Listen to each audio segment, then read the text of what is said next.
No, it's an honor just to be nominated. Oh, who are you wearing? Oh, I'd like to thank my agent and my manager, my lawyer, my plastic surgeon, and blah, blah, blah. You know, none of that's important. Really, what is important is that the majority of moviegoers love films that aren't even nominated. Some would say that the Academy decides what's best, but what about the money-paying audience? Don't their favorites deserve a little recognition? Well, today, controversy is on the red carpet, and it brings up the big question, are the Academy Awards fatally flawed? Thank you. And the award goes to? So tricky.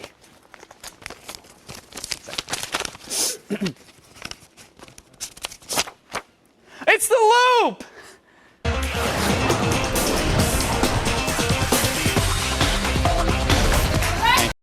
Called 12 o'clock brainstorming session. Oh, we need a card. Joining us tonight, producer of this film is not yet rated, which is actually out on DVD today. Eddie Schmidt is here, and film critic for USA Today, Scott Bowles. Gentlemen, welcome to the old Loop. Seasoned vets today. I'm predicting fireworks.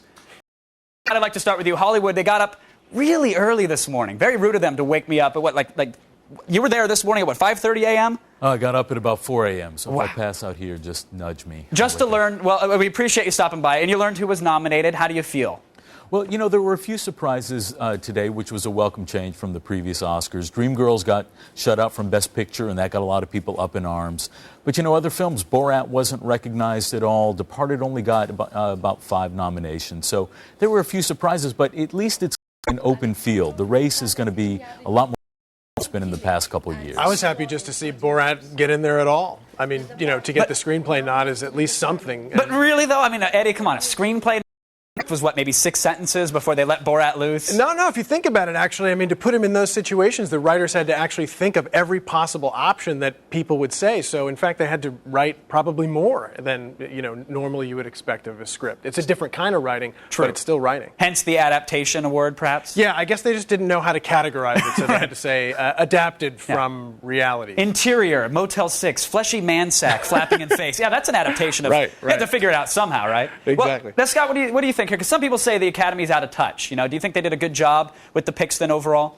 The Academy's always been out of touch, and they aren't ashamed of that. They say they're there to choose the best films of the year. They don't really care what the public thinks, and that's why the ratings are declining. Mm-hmm. People choose with their dollars different films. The Academy, I think, actually likes to be separate from the unwashed masses, and, you know, the show is suffering because of that. At some point, they're going to have to decide whether the public has something to it when it chooses other films than they do. And the Academy, you know, you have to realize that it's made up of people who are, you know, venerated professionals in their field. So you have to, you know, they have to achieve a certain, you know, threshold to even get in.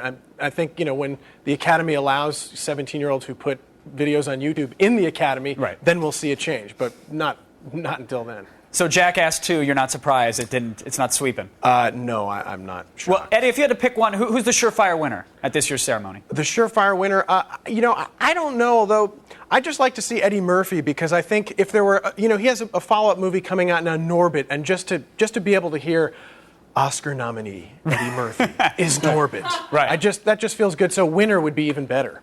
What about you, Scott? What do you think? Are you pulling for Eddie Murphy as well? I'm not pulling for Eddie Murphy. He's a bit of a jerk. But there are 3 surefire winners. Scorsese's going to win his first. Jennifer Hudson's going to win. And you're going to see Helen Mirren win, but they will be asleep by the time she does. So oh, wow. And Inconceivable Truth, I think, has a good shot. You think Al Gore's PowerPoint presentation has a chance? I do. It was the most entertaining PowerPoint I've ever seen. Okay. All right. But now I got to get back to you, Scott, because you said Scorsese here. Which, I mean, this is his 7th time being nominated. Do you think The Departed is really it for him? I mean, I saw it one of my favorite films of the year, but you think he's finally going to go away with it? Listen, I think with Dreamgirls out of the picture, Departed may take Best Picture. It's definitely going to take him for Best Director. Even though Eastwood's in it again, I think the Academy is saying, okay, you're up for the 7th time. You no longer have to be a bridesmaid. That is as sure a bet as there is during the Oscars. And Clint's got an island. He doesn't need an award, right? That's right. Really? Eddie, now what do you think about Pan's Labyrinth here? Is this going to be a breakout kind of star here? I think it's great. I mean, but I don't know that it will actually curry enough favor to win, but I think it's great to see it up there. Were you surprised to see it up there at all, though, or were you expecting this film to generate some buzz? I think there's always a few films like that, the fantasy sort of genre, that sort of slip in the sort of craftier type nominations, but Pan's did get some more, you know, script nomination, obviously, and so that was pretty cool. Scott, what are your feelings on Pan's Labyrinth there? Oh, I am really thrilled with what happened with the three amigos. Babel, Children of Men, Pan's Labyrinth together got 16 nominations. The one thing you have to give the Academy this year is that they really got multicultural. You have minorities in big slots, and these three Mexican directors are dominating the awards. Babel is going to do great. Children of Men could get Best Screenplay, and I think you're going to see Pan's Labyrinth take the Best Foreign Film. The Three Amigos did really well. I think that's a very solid bet. Eddie, I want to end on Borat again, because everybody, of course, talked about this film. It was huge, but I sort of want it to win so we can see Sacha Baron Cohen up there accepting an award. Do you think that'll happen? I know it's only screenplay, but do you think we'll get him up there at this event? Because I think that'd be a huge victory. I think we could get him up there, and if he does, I hope that he again will talk about his co-star's genitals in his face. I hope he does. Yeah. Scott, Norbit in 2007? Norbit and more of Ken Davidian's ass. So I would look for that. Guys, thanks to Eddie and Scott for joining us. Thanks for keeping us in the loop. Folks, Oscar night, it's an evening when dreams are realized and hopes are crushed. But all you really should care about is seeing the movies that you want to see. So this weekend, don't catch Dreamgirls because your woman keeps talking about how many nominations it received and how it's Eddie Murphy's big comeback. We all know, we just learned it here, Eddie's real comeback is going to be Norbit. I mean, he plays the woman and the man. That's hilarious! Attack of the Show, weeknights at 7, only on G4.